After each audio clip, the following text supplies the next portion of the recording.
Sa pagtatayo ng College of Allied Health Science Building, mabibigyan ng pagkakataon ang nakakabatang henerasyon na aralin ang mga kursong pangmedisina. Sila po ang mga susunod na haligi ng ating sektor ng pangkalusugan.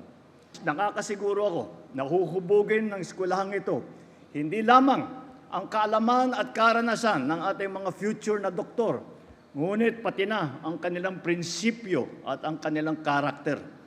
Batid natin ang mga pagsubok na pilit na hinaharap ng ating mga kababayan.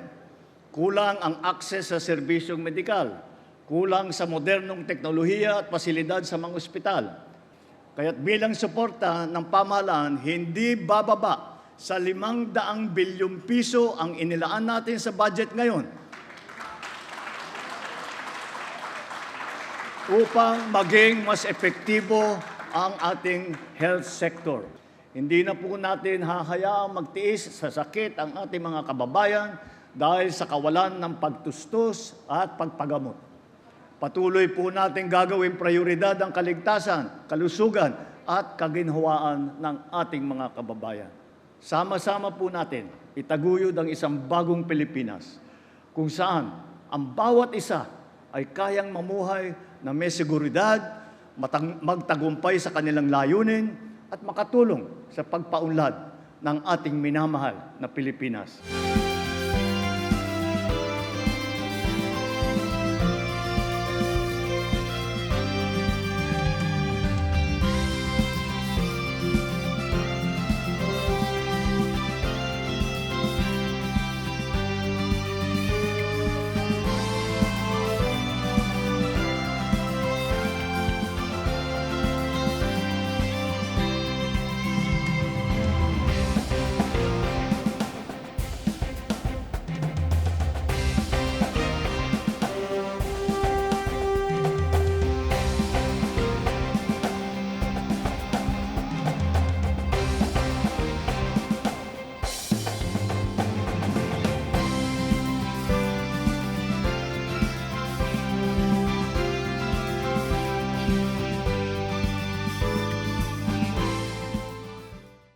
Old building po nila is ng College of Medicine ng dati ang pangalan nito. Yan yung ang school nila is nasa Intramuros.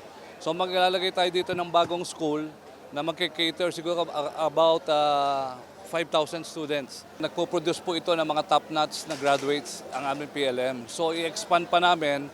Tama-tama po siya, dito siya ilalagay sa tabi ng bagong ospital ng Maynila kasi meron tayo ditong training school. Napaka-convenient. Ang mga graduates namin dito, ang med school, almost 100% lagi yearly ang passing nito. So mas lalo tayong maraming mapoproduce ng mga doctors. Maraming salamat po kay President Marcos. Ito po yung sinasabing collaboration ng national government at local government.